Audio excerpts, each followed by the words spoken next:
Voici donc maintenant la finale de ce tournoi olympique de hockey sur glace entre les soviétiques en maillot rouge, en maillot sombre, qui ne joueront qu'à 4 au début de cette deuxième période, puisque l'un des leurs, Davidov, est en prison pour 2 minutes. Il a été pénalisé juste à la fin de la première période.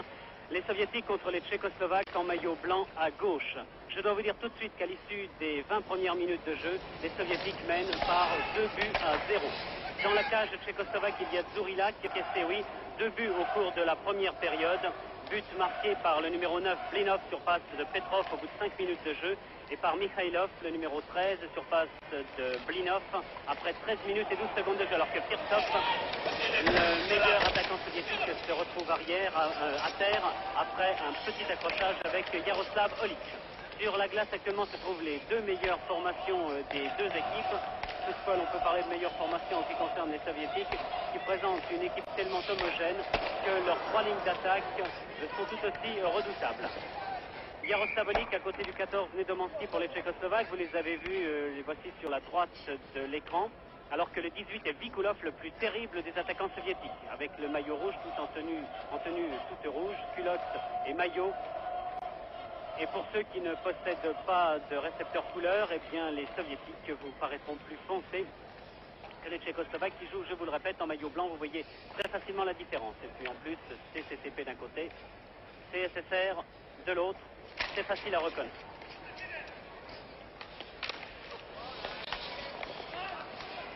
C'est la finale de ce tournoi, alors que de très loin maintenant, Romitsevski pardon, Tachnar a tenté sa chance. Mais le gardien soviétique Tretiak ne s'est pas laissé surprendre. C'est Tretiak en effet qui garde les buts, c'est un jeune joueur de 20 ans. Tretiak qui appartient au club de l'Armée Rouge et qui remplace depuis cette année le fameux Konovalenko dans les buts soviétiques. Konovalenko qui a perdu sa place lors du tournoi de Moscou au mois de décembre dernier en concédant 3 buts en une seule période à la jeune équipe finlandaise. Je vous situe les positions pendant cet arrêt de jeu, les positions des différentes équipes de ce tournoi olympique avant la fin de cette rencontre, que les soviétiques devraient normalement remporter. Ils sont les favoris logiques.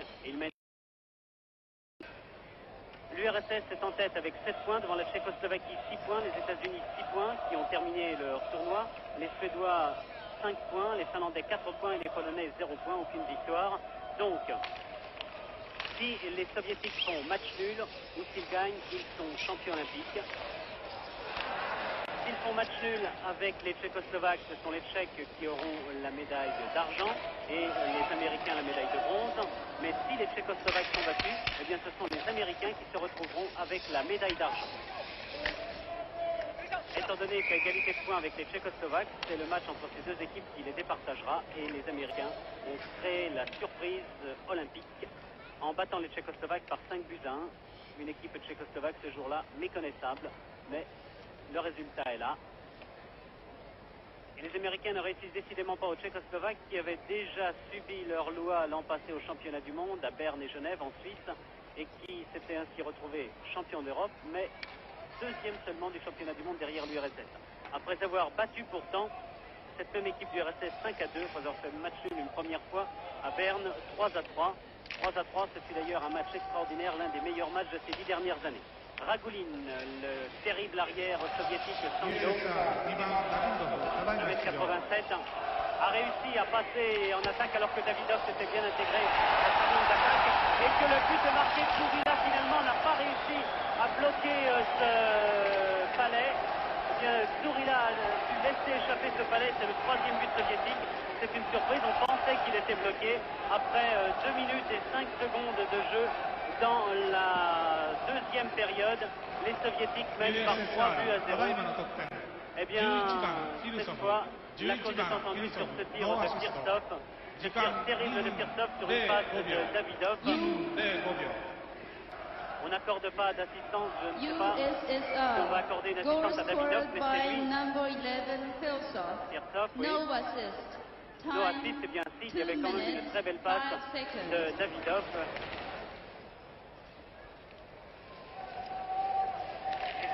Après 2 minutes, il l'avait bloqué sur la main, ce palais, il ne l'avait pas tout à fait bloqué, puis il lui a repassé par-dessus l'épaule.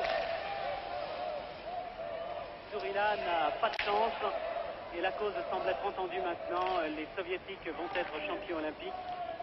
À moins d'un extraordinaire retournement de situation, on ne sait jamais. Après tout, Blinov.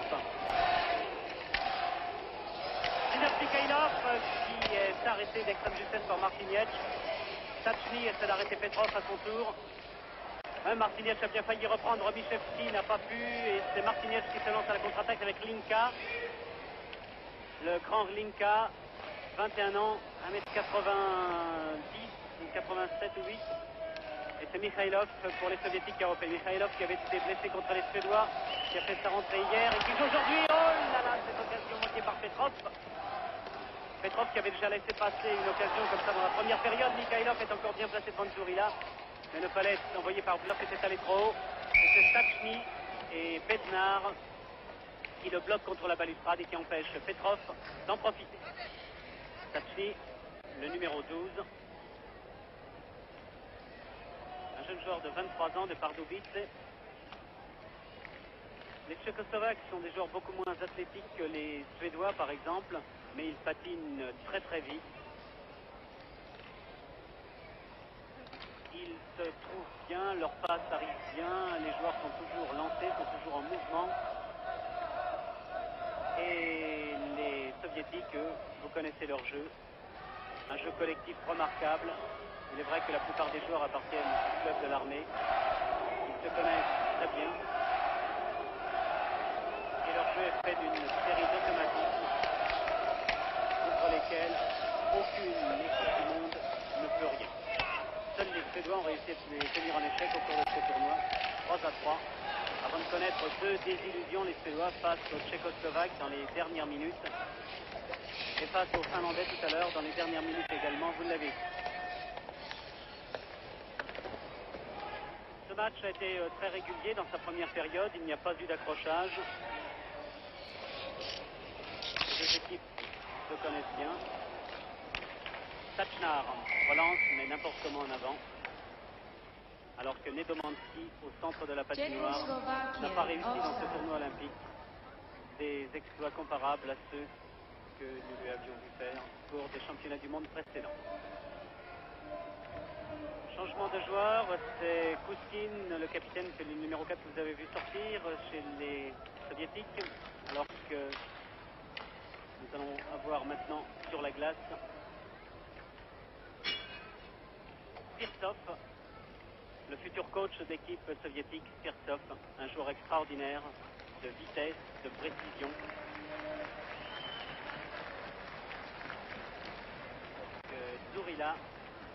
Zurila va être remplacé par Oletchek dans les buts tchécoslovaques. Le numéro 1 Zurila est remplacé par le numéro 2 Oletchek. Ce sont leurs numéros sur la feuille de match. Ça ne veut pas dire que Oletchek soit forcément le second de Zurila, sont deux gardiens qui se valent. Et Zurila ayant concédé 3 buts, peut-être n'est-il pas dans un bon jour, et surtout ce 3e but qu'il a pris bêtement là, sous vos yeux a dû le démoraliser. Dans la zone de défense soviétique, Korta le Tchécoslovaque qui a Cherny se sont gênés. Cherny avait déjà manqué une occasion comme ça tout à l'heure dans la première période. Il était arrivé seul devant Tretiak et puis il n'avait pas pu concrétiser. Il est vrai qu'il arrivait à toute allure et qu'il est bien sûr difficile de maîtriser le palais dans ces conditions. L'arbitre américain, M. Gagnon, dirige le match avec un autre arbitre qui est allemand, M. Bader, puisqu'il faut vous le rappeler, pour ceux qui ne connaissent pas très bien le hockey sur glace, il y a deux arbitres sur la glace, vous les voyez d'ailleurs, l'américain de dos et l'allemand de face. Il y a également 6 joueurs dans une équipe de hockey sur glace, un gardien de but et 2 arrières et 3 avants. Il y a également une ligne rouge centrale qui partage la patinoire en 2 et 2 lignes bleues qui la partagent une deuxième fois, mais en 3 parties cette fois. Zone de défense, zone neutre ou zone centrale et zone d'attaque. Ce sont ces lignes bleues et rouges sur la patinoire qui permettent de déterminer si des joueurs sont en position de hors-jeu. En fait, il ne faut pas préciser le palais dans le camp adverse. Belle attaque encore de Rinka avec Stachny. Mais quand je vous disais tout à l'heure que les passes des Tchécoslovaques arrivaient bien, pour me contredire, celle-ci de Stachny n'est pas arrivé à Hlinka. Dégagement interdit. Vous savez ce qu'est un dégagement interdit? Quand le palais franchit 3 lignes sur la glace, il y en a beaucoup des lignes, il est facile d'en franchir 3. Il y en a exactement 5. Donc quand le palais est envoyé d'un camp vers l'autre en franchissant 3 lignes, on engage à nouveau dans la zone de défense au point rouge prévu pour cela. Dans le camp d'où est parti ce palais. Hlinka. Martinez vers Hlinka. Non, il n'y avait personne encore. Une passe un petit peu n'importe comment. Et Vikulov repart. Non, Petrov. Mikhailov avec Romishevski en arrière. Il y avait un hors-jeu. Il ne s'était pas replié assez vite, Mikhailov. Il était en position de hors-jeu sur cette passe de Romishevski. Hlinka, le numéro 21, le Tchécoslovaque, l'un des meilleurs joueurs de ce tournoi.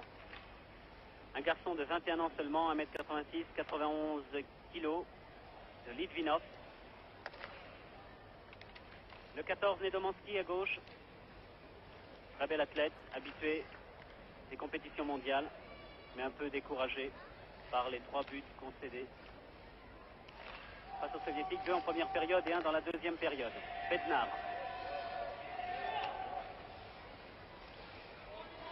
En avant, à destination de Olic, il y a les 2 frères Olic, le 5 Yaroslav, le 19 c'est Bednar, et le 20 sera Yuri Olic, vous le verrez peut-être tout à l'heure.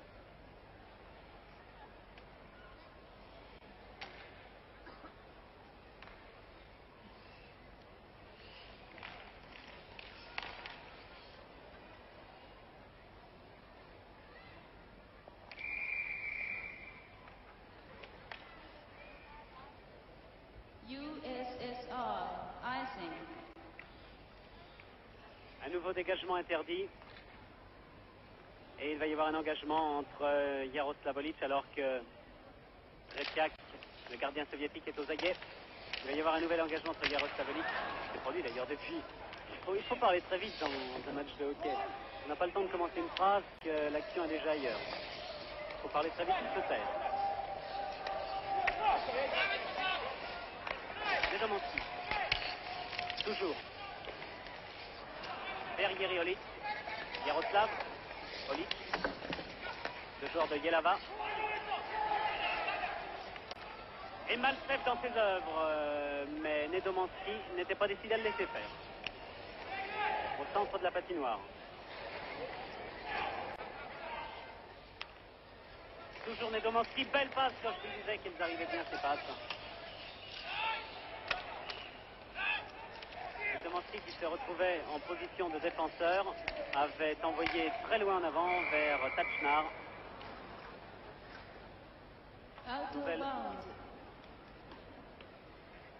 Nouvel engagement. Alors que Farda revient pour la Tchécoslovaquie, numéro 11 à droite, avec Pospichil, l'arrière très offensif que vous avez vu à gauche, le numéro 7. Et puis Korta en bas. Chez les Soviétiques, la meilleure ligne d'attaque maintenant, avec Kharlamov, Firtsov qui engage. Il a Kharlamov à sa gauche et Vikulov à sa droite. Machak. Cherny se fait prendre le palais par Kharlamov, le plus rapide de tous les patineurs soviétiques et sans doute le plus rapide de tous les patineurs sur la glace.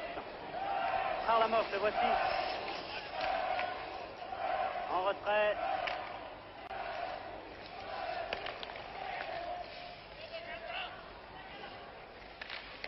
Sigankov, Kharlamov encore lui, une passe n'importe comment. Machak. Le Tchécoslovaque va pouvoir repartir. Pospichil affectionne les départs de très loin, peut-être va-t-il essayer d'en faire autant, non, il dégage un peu n'importe comment. Et il y a dégagement interdit, on retourne dans la zone de défense de Tchécoslovaque. Je vais vous dire encore, puisque nous voyons le gardien de but, que si le tir était arrivé sur le gardien, il n'y aurait pas eu de dégagement interdit, quel que soit le nombre de lignes franchies, puisque le territoire de but est considéré comme un mur en quelque sorte, tout ce qui passe au-dessus ou au niveau des buts n'est pas considéré comme ayant franchi la ligne du fond. L'arbitre américain Bader entre Hlinka à gauche et Petrov à droite. Les Soviétiques en maillot sombre, je vous le répète, mènent par 3 buts à 0 après 7 minutes et 15 secondes de jeu dans la deuxième période.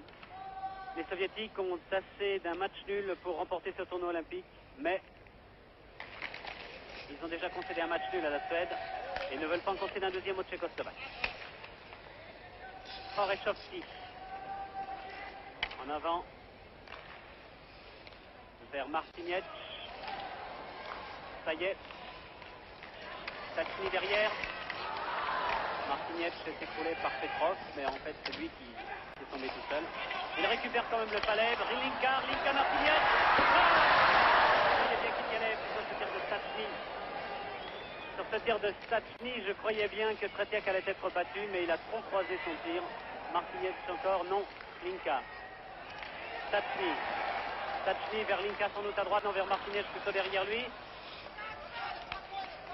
Ah, il aurait mieux fallu passer à Linka sur la droite, c'est qu'il y avait le champ beaucoup plus libre. Petrov, Mikhailov. Linov. Ah, ces trois-là, ils s'entendent très bien aussi. Mikhailov encore. Non, il n'a pas réussi à le reprendre. Il était pourtant bien placé pour gêner Oletchek. Et c'est Jiri Olic qui va pouvoir repartir.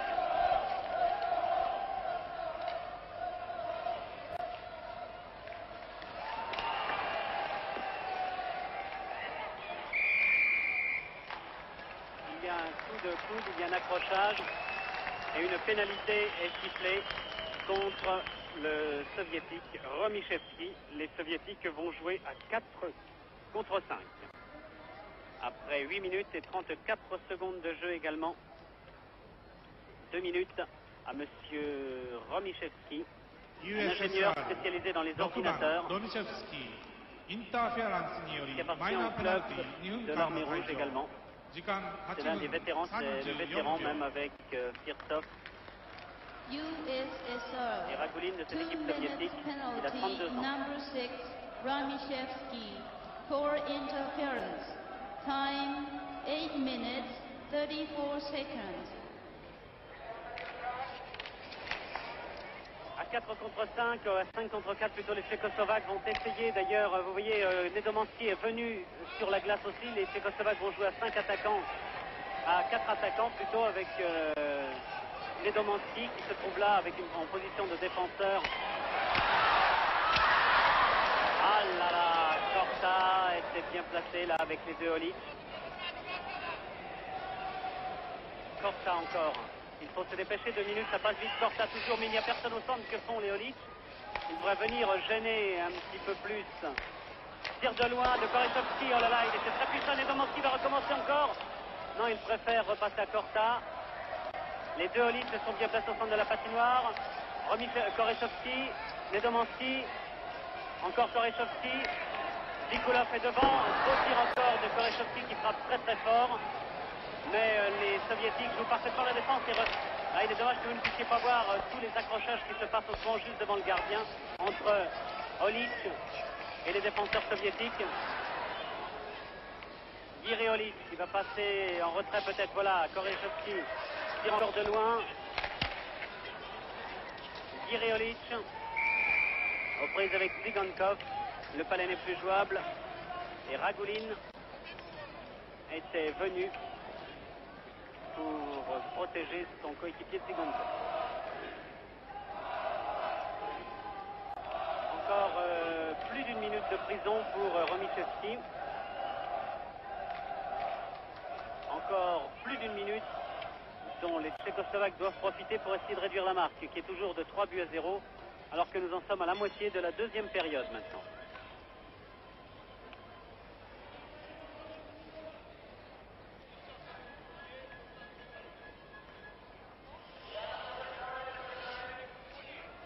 Korta de dos avec Davidov, le 8 tchécoslovaque et les deux soviétiques.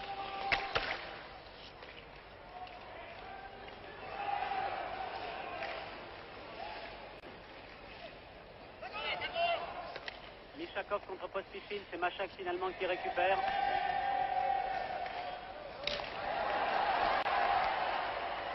Pospichil, je vous disais qu'il affectionnait ses montées offensives. C'est reparti par Yakushev, dégagement interdit. USSR, Tretiak. icing. un excellent gardien de but, 20 ans, je vous l'ai dit. Sa mère jouait aussi au hockey sur glace il y a une trentaine d'années. Son père aussi, il a de qui tenir, alors que Romichevski est en prison, il n'en a plus que pour une quinzaine de secondes. Et les Tchécoslovaques ne vont pas profiter de cet avantage, à moins que sur cet engagement entre Farda et Firtov. Et Maltsev plutôt, s'il puisse. USSR 6番ロミシェフスキーただいま出場。 Non, ça y est, Romichevski est revenu sur la glace maintenant et il s'en est fallu de peu que Tretiak ne soit battu. Matak de très loin, il a raison, il faut tirer, mais c'était quand même un peu loin pour surprendre l'excellent Tretiak. Petrov, hors-jeu de Mishakov. USSR, offside. Mishakov, un joueur très vif, c'est un officier aussi, qui joue au club de l'Armée Rouge.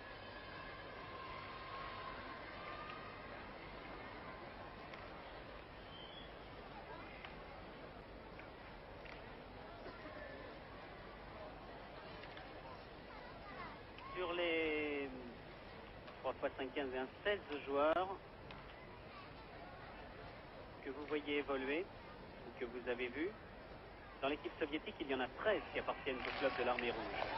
Seul Yakushev et du Spartak de Moscou, Maltsev et Davidov, et Dynamo Lviv. De toute façon, tous des joueurs moscovites. À Moscou, le hockey est devenu le sport numéro 1. Il remplit à chaque fois le palais des sports.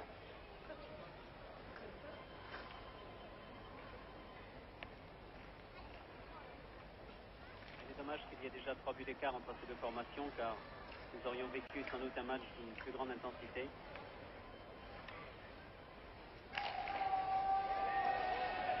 Bednar, va-t-il arriver avant Blinov? Oui, non, oui, non. Il y a des coups de crosse qui ne sont pas perdus pour tout le monde. Blinov.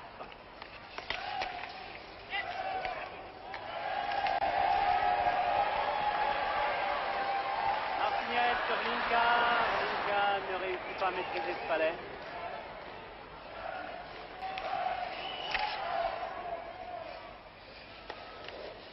Korechowski, Stachny. Avec Martinez à sa droite et Linka à sa gauche. Stachny tout seul. Martinez. Stachny encore. Martinez. Linka. Voilà. Korechowski était bien placé. Regardez la solidité de Sterlinka qui ne bouge absolument pas, même sous les poussées. Alors que voici Yaroslavolic, Giriolic, pardon. Martinez.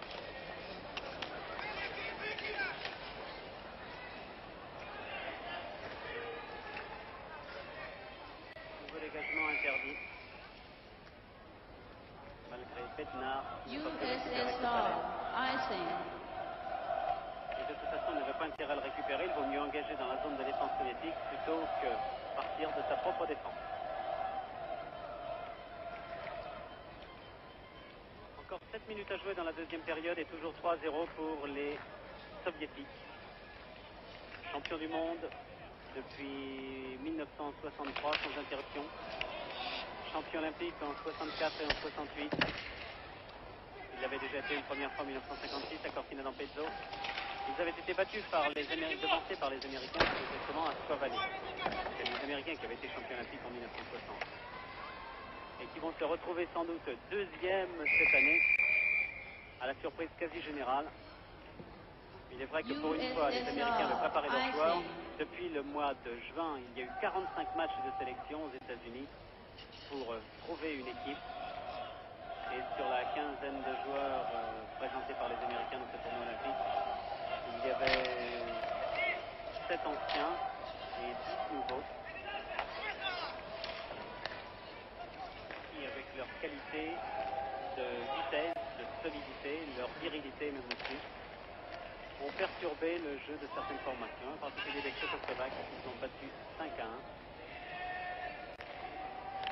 Les Américains Américains qui avaient pourtant subi la loi nette des Suédois 5-1 et des Soviétiques 7-2. Nedomanski, bloqué, vous avez vu de quelle façon, par Davidov. Il repart quand même, Nedo. Dommage que Yaroslavolic ne soit pas arrivé assez vite. Et c'est reparti par Malchev. Oh là là, que Olechek a eu chaud. Ah, ça y est, il a eu chaud une première fois, mais la deuxième fois, il n'a pas pu arrêter ce tir de Mishakov. Mishakov, un officier de l'armée soviétique, qui a marqué le 4e point soviétique après 13 minutes 41 secondes de jeu. Mishakov, le numéro 12, après un premier tir qui avait été repoussé par Olechek. ただいまの得点12番ミシャコフノーアシスト 4-0. 時間13分 Cette fois, il n'y a plus de problème. 41 Et 秒 Anatole Tarasov, le coach soviétique, peut être heureux. USSR. Goal scored by number Les 12, Soviétiques ont préparé d'une Mishakov. manière très rationnelle alors No que nous voyons assist. à l'œuvre Kharlamov, le très 13 rapide minutes, Kharlamov. Regardez un petit peu 41 tout seul. Tout seul devant Olechek, il a bien failli le tromper une fois de plus. Cherny, le numéro 15, le capitaine tchécoslovaque, qui ne se décourage jamais. Machak a intérêt à se dépêcher car Kharlamov est tout près de lui et il va vite. Machak réussit à dégager, Farda a mal repris et ça revient à Sigankov. Sirtov bien replié, Kharlamov encore lui. C'est merveilleux ce joueur qui est tout jeune. Et dont Pospisil s'est occupé un peu. Kharlamov qui a 24 ans, qui n'est pas très grand, 1m68 seulement, 68 ou 9 kilos. Mais quelle vitesse! Sirtov, derrière sa cage. Dégagement, non pas interdit, mais dégagement sur Kharlamov. Vikulov, bloqué par Pospisil, Machach dégage. On repart en contre-attaque. N'oublie pas les dommages. Faut pas faire ça face à M. Vikulov.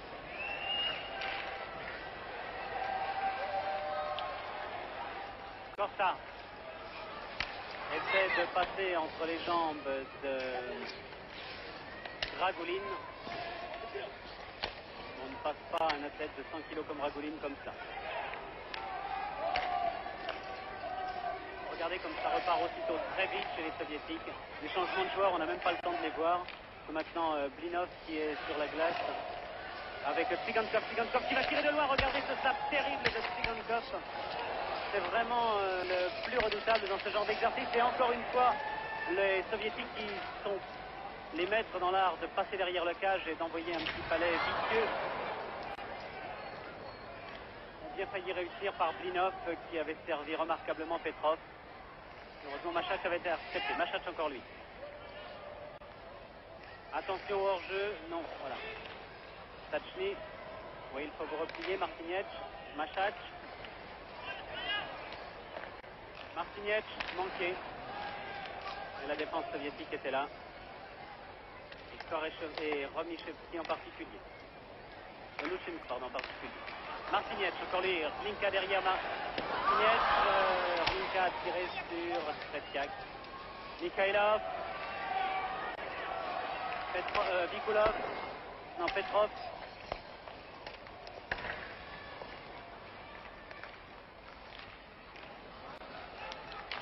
Korechowski, très beau tir de Korechowski de loin. Out of bounds. 3 minutes à jouer encore dans cette deuxième période. Et Nedomanski revient sur la glace avec Yaroslav Olic et Yuri Olic. Et également Bednar et Tachnar. Le coach soviétique en pullover de dos, Anatoly Tarasov, l'un des entraîneurs les plus célèbres d'Union soviétique, qui a d'ailleurs assisté dans ses fonctions de coach de cette formation soviétique par Firtsov lui-même. Firtsov qui n'est pas le capitanat a été attribué à Kouskin, le numéro 4 soviétique. Et Firtsov est d'ores et déjà le coach adjoint de Tarasov. Justement, dont vous parlez le capitaine.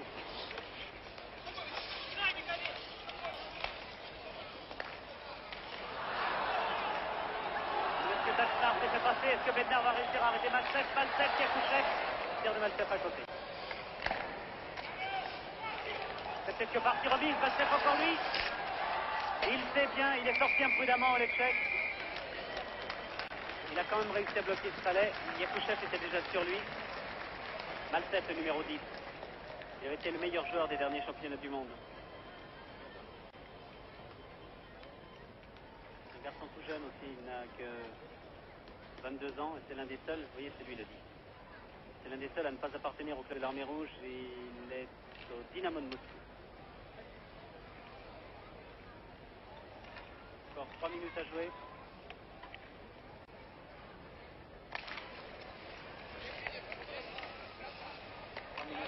Dans la deuxième période, 2 minutes 45, pardon. Corta, Machak,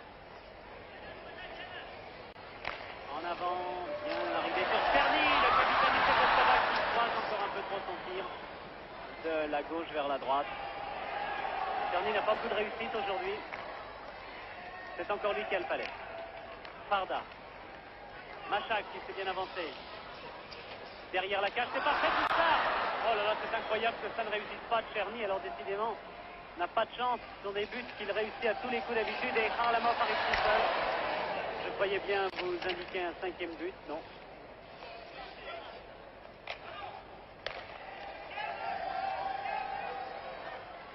Farda encore.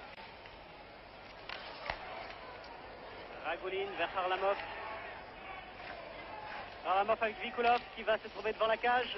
Il préfère créer. Farda reprend. Dégagement interdit. Encore 1 minute 40. 4-0 toujours pour des Soviétiques qui peuvent être satisfaits. Tenus en échec par la Suède.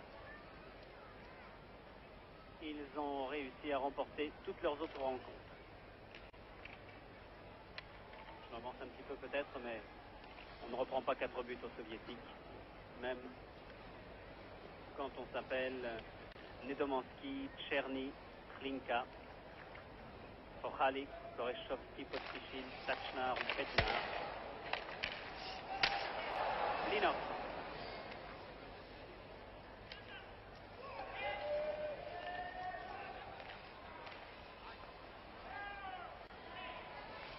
Klinka. Ah, c'était bien servi pourtant sur Stachny. Out of bounds.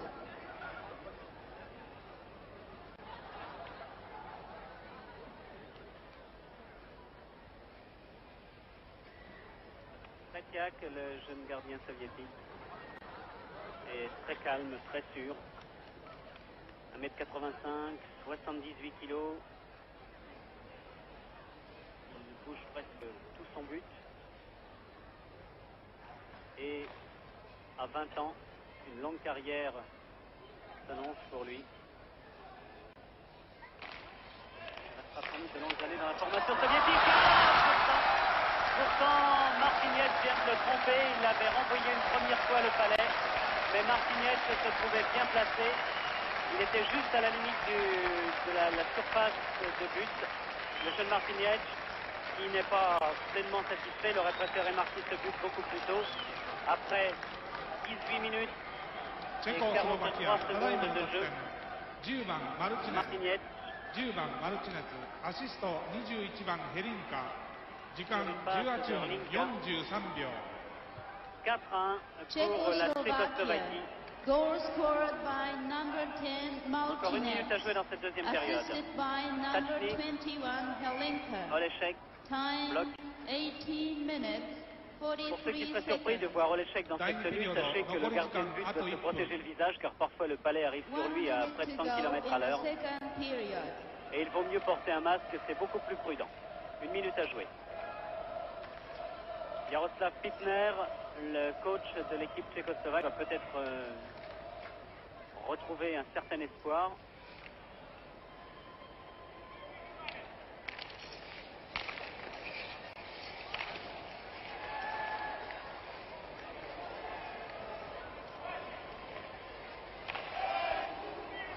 Maltsev encore lui.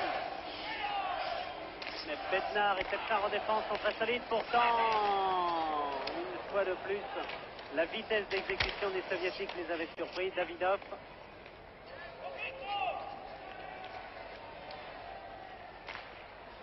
Tir de très loin de Nedomansky qui n'est pas parti. Et c'est Machac qui va se porter à l'attaque à son tour.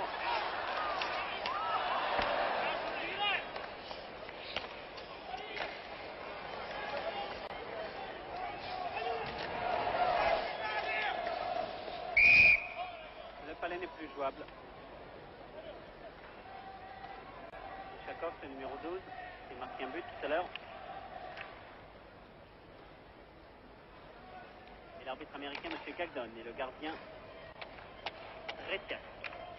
Vladislav Tretiak. 12 secondes à jouer dans cette deuxième période. Et le Palais des Sports de Makomanai qui est archi comble aujourd'hui pour cette finale du tournoi de hockey sur glace. Et ravis, les spectateurs sont ravis d'assister à ce match, mais ce qui nous a surpris un peu dans ces rencontres de hockey sur glace, c'est le manque de réaction parfois du public japonais. Qui apprécie, mais en silence. Les réactions que vous entendez viennent de la part des supporters des deux formations et non pas de l'ensemble du public. Kirtov, le numéro 11, il n'est pas pressé d'engager contre Yaroslav Olic. Le A qu'il a sur son maillot veut dire que c'est l'un des assistants. Il y a dans une formation égyptienne les deux assistants. Ce sont les seuls joueurs habilités à discuter avec l'arbitre en cas de contestation. Il pourrait bien y en avoir là une contestation entre Tsigankov et Yaroslav Olic. Mais finalement, non, tout se termine très bien à l'issue de la deuxième période. 4-1 donc pour les Soviétiques contre les Tchécoslovaques.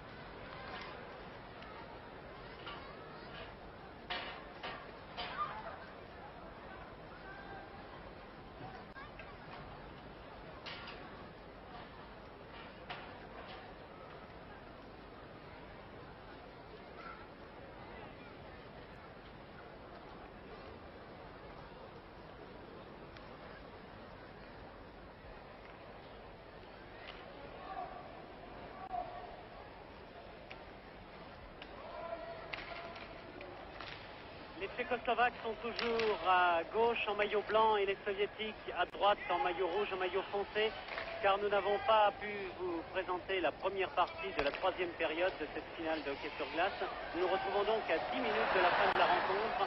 10 minutes de jeu effectif, cela fera quand même à peu près un petit quart d'heure. Et les Soviétiques maintenant mènent par 5-2. Les Tchécoslovaques ont fait une première partie donc de troisième période absolument remarquable avec un Nedomansky redevenu le grand Nedomansky, qui a permis à Tcherny de marquer après 5 minutes de jeu un deuxième but, 4-2, donc les Tchécoslovaques étaient bien revenus. Les Soviétiques ne menaient pas large car les Tchèques les dominaient, ils étaient toujours sur le but de Tretiak. Et puis finalement sur une contre-attaque, eh bien Olechek est sorti un peu un coup d'avant après avoir renvoyé une première fois le palais et Lissakov, je vais réussir à le prononcer. Lissakov a réussi, étant seul devant le but de l'échec, a réussi à marquer donc 5-2 pour les Soviétiques. 5-2 pour les Soviétiques qui tentent encore leur chance alors que l'échec n'a pas pu bloquer ce palais. Mais fort heureusement, il n'y avait personne pour le reprendre, sinon l'arbitre, M. Jackman, qui va faire un nouvel engagement. Alors qu'il ne reste plus que 8 minutes et 49 secondes à jouer, que les supporters tchécoslovaques ont crié, se sont époumonés pendant une dizaine de minutes, et que maintenant ils sont un peu calmés, que l'on entend à nouveau assez souvent le cœur des Soviétiques, Shaibou, Shaibou. Voilà, Shaibou, le Shaïba, c'est le palais, c'est la rondelle soviétique, et c'est le cri que poussent les supporters pour inciter leur équipe à aller vers le but avec cette rondelle, avec ce palais. Alors que les Tchécoslovaques crient Doto, Doto, Doto, allez, allez, allez, allez, allez, effectivement en ce moment, mais il n'y a rien à faire. C'est arrêté Martinez, pourtant Linka encore, Linka sur Taxi, non, Tretiak a bien dégagé, a bien arrêté. Taxi encore pourtant sur cette passe hasardeuse de la défense soviétique. Mikhailov va pouvoir repartir, Mikhailov tout seul alors que les Soviétiques ne prennent plus de risques, ils resserrent leur défense. Ils préfèrent tirer de loin, même si ce palais n'est plus jouable ensuite, plutôt que de dégarnir leur défense. C'est Olecek qui est maintenant dans les buts tchécoslovaques, vous savez, depuis le milieu de la deuxième période. Après que Tsurila est encaissé 4 buts.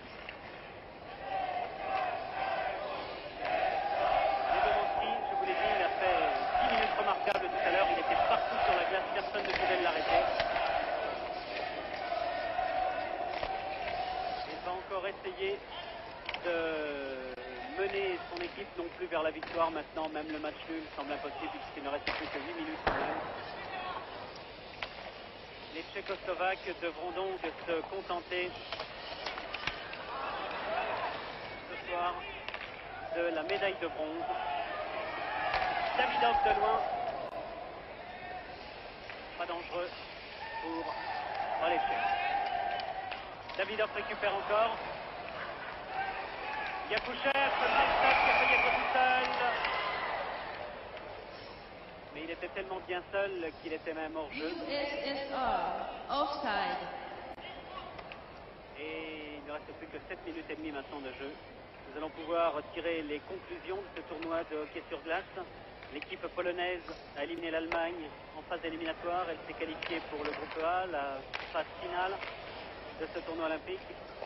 C'est une excellente performance. Les Polonais ont dû être les premiers surpris de leur défaite sur l'Allemagne 4-0. Par la suite, ils n'ont concédé que des défaites, 14-1 en particulier contre la Tchécoslovaquie. Mais les Polonais ont réalisé quand même un bon tournoi, puisque par exemple, ils ont été battus ensuite par les Suédois. Solmark s'est limité de 5-3. Surprise donc pour eux de se trouver en finale et bon résultat. Ils sont 6e de ce tournoi avec 0 points. En 5e position avec 4 points les Finlandais. Les Finlandais n'ont pas eu de chance dans leur premier match du tour final contre l'Union soviétique. Ils ont été battus 9-3. Ils ont encaissé 4 buts alors qu'ils se trouvaient en état d'infériorité numérique à 4 contre 5. Il n'y avait pas 6 buts d'écart entre les deux formations ce jour-là. Les Finlandais ont été un petit peu découragés par ce premier résultat. Ils ont vu qu'ils n'avaient pratiquement plus aucune chance dans ce tournoi. Ils ont convenu de se réserver pour leur rencontre contre leurs rivaux de toujours, contre leurs voisins, les Suédois. Et c'est pourquoi tout à l'heure, ils ont fait encore un très grand match et gagné par 4-3, vous l'avez vu. Ils sont donc 5e avec 4 points. En 4e position avec 5 points, il y a les Suédois. Ils ne sont pas du tout à leur place. Et les Suédois qui, à 2 minutes de la fin du match contre la Tchécoslovaquie, menaient encore. Ils se sont fait battre finalement par 2-1, alors que 2 minutes auparavant, ils menaient par 1-0. Qui, à quelques minutes de la fin du match contre la Finlande, menaient encore. Ils se sont fait remonter, ils se sont fait dépasser dans les toutes dernières minutes encore, avec un tout petit peu plus de réussite. Ce sont eux qui auraient pris la 2e place, départagée même seulement au goal average de l'URSS. Partagé avec l'URSS seulement au goal average, puisqu'ils avaient fait un match nul 3-3 contre les Soviétiques dans une des premières rencontres de ce tournoi. Pas difficile encore. Rien à faire pour battre Tretiak. Et Kharlamov va se trouver très rapidement en attaque, mais il tire à côté d'Olecek. Donc les Suédois ne sont pas à leur place, en 4e position avec 5 points. Ils méritaient mieux. Leur condition physique est étonnante. Ce sont des joueurs solides, de tous de très grands gabarits. Le tir de Sparda a bien failli tromper Tretiak.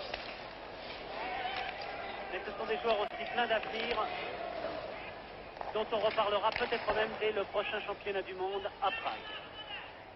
À la 3e place, on va retrouver la Tchécoslovaquie. La Tchécoslovaquie qui a connu un jour sans, comme ça lui arrive souvent dans tous les tournois, dans toutes les grandes compétitions.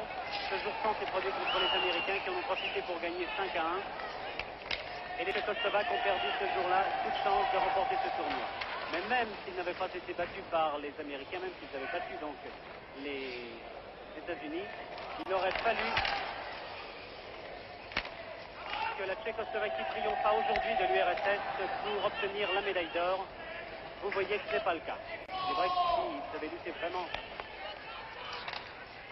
avec 4 victoires jusqu'à présent. Ils n'ont pas une défaite contre les États-Unis. Les Tchécoslovaques auraient peut-être joué encore mieux ce soir.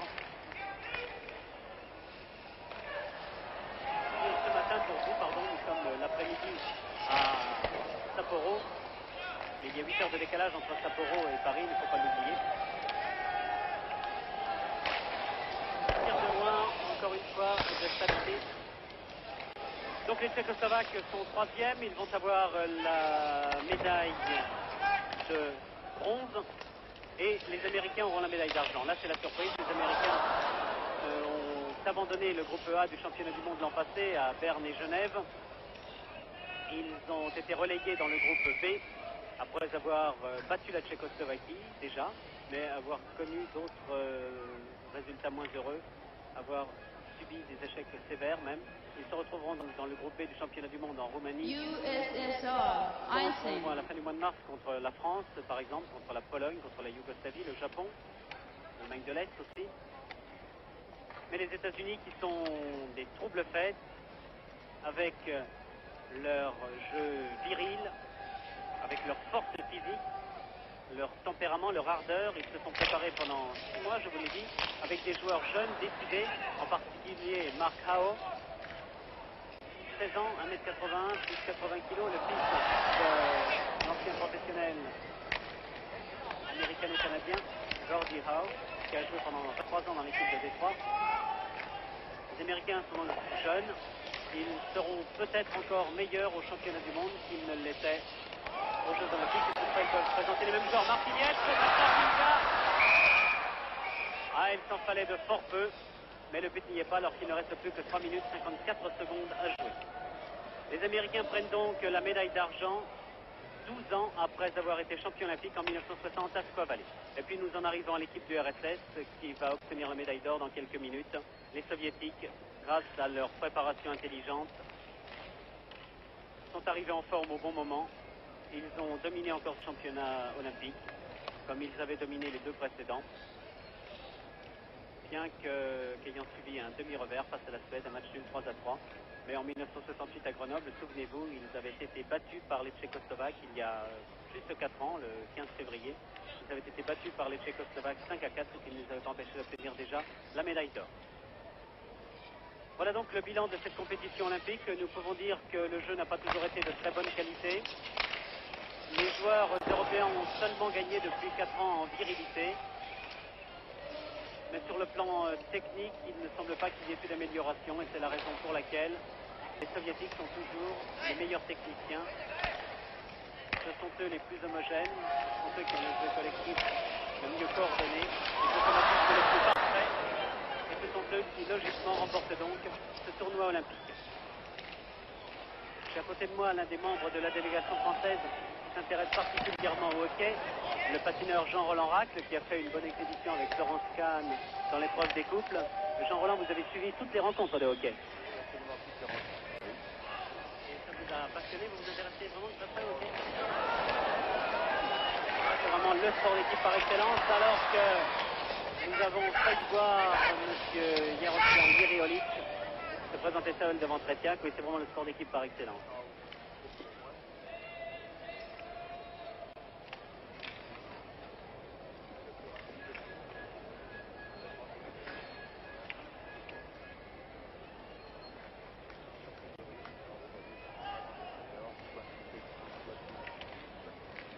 De patinage. Oh ouais.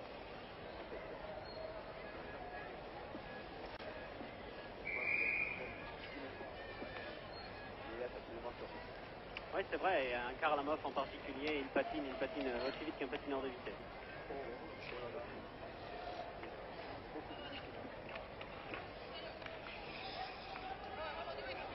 Plus que 3 petites minutes de jeu avant la fin de cette rencontre.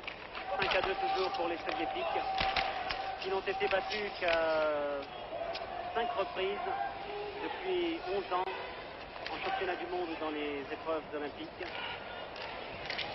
5 reprises par les Tchécoslovaques en 61, en 68, en 69, 2 fois, et puis l'an passé, une fois à Genève.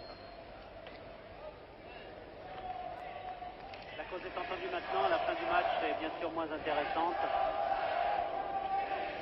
Les Chaïbou redoublent. Le 9 Blinov entre au vestiaire comme le 13 Mikhailov, alors que nous voyons revenir sur la glace le 18 Vikulov, le meilleur attaquant du championnat soviétique, à droite de votre écran, qui va engager contre Farda, le Tchécoslovaque. Farda qui joue à Brno et qui est un joueur de la génération d'Ivan Gurika et Paul Lang, qui sont maintenant les beaux jours de l'équipe de France, de l'équipe de Chamonix pour Gurika et de l'équipe de Viry-Châtillon pour Paul Lang. Je pense que les hockeyeurs français sont nombreux à regarder cette finale aujourd'hui. Ils en tireront quelques leçons sur le plan de l'organisation du jeu, sur le plan de la vitesse d'exécution, cela dit avec un certain sourire à leur intention. Ils en sont à leur début, en quelque sorte. L'équipe de France est repartie il y a 2 ans. Elle a fait déjà des progrès énormes. Elle va prendre encore une bonne leçon au prochain championnat du monde du groupe B. Et les Français, sous la direction de Pete Laliberté et du directeur technique des sports de glace, le colonel Courbe-Michelet, avec le président de la commission de la glace, M. Ferrand, sont en train d'effectuer une belle remontée qui les amènera sans doute en bonne place sur le plan européen et mondial dans 3, 4 ou 5 ans. Sans plus qu'un travail important est fait en France en profondeur.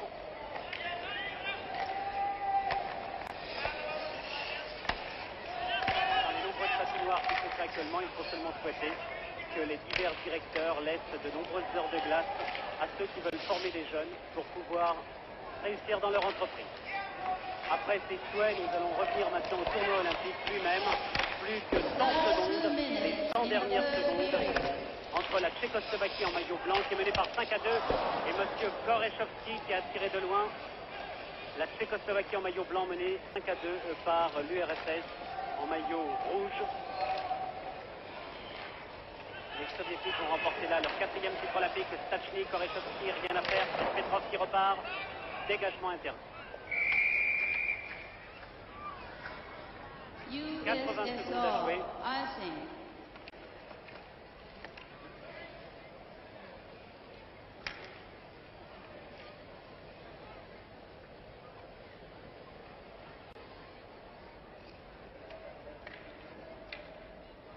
Et les Soviétiques prennent leur temps maintenant, c'est bien normal.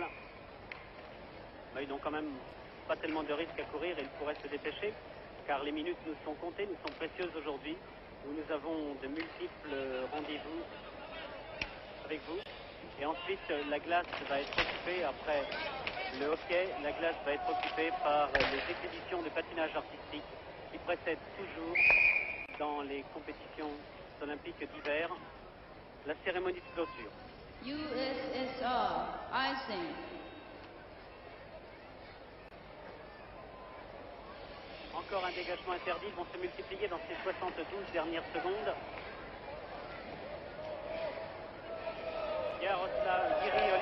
Yaroslavolic s'engage, mais M. Yakouchev était trop avancé vers les Domanski. On recommence.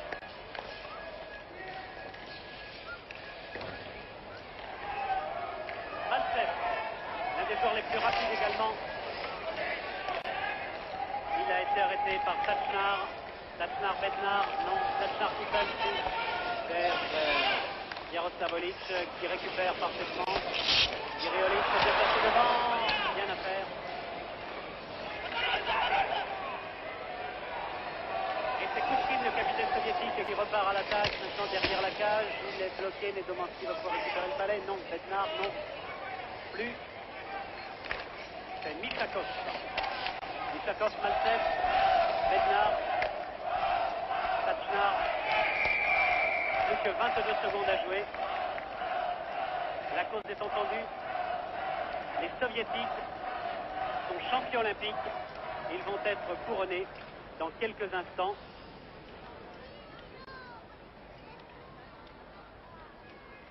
Alors qu'à côté de moi arrive également Richard Tourne, le patineur de vitesse qui s'est beaucoup intéressé aussi à ces matchs de hockey. Richard Tourne qui a beaucoup appris lui aussi dans sa discipline à l'occasion des Jeux olympiques. USSR, 2 minutes penalty, number 12, Mishakov, for steering. Time Il n'a pas battu de 19 record de France, minutes, Richard, mais il a 38 amélioré sa seconds. performance sur 10 000 mètres de 30 secondes. Et les Soviétiques vont terminer à 4 contre 5, puisque Mishakov se retrouve pour 2 minutes en prison. Il ne les fera même pas, puisqu'il n'y a plus que 19 secondes à jouer. Les Soviétiques ont dominé cette rencontre, ont dominé cette finale. Peut-être pas aussi nettement que l'indique le score. Aussi, après tout, ils méritaient tout à fait leur victoire. 4 secondes, 3, 2, 1, 0. C'est Sigankov qui a été le dernier possesseur du palais. L'URSS est championne olympique. olympiques en battant la Tchécoslovaquie par 5 buts à 2. Et la médaille de bronze revient à l'équipe des États-Unis.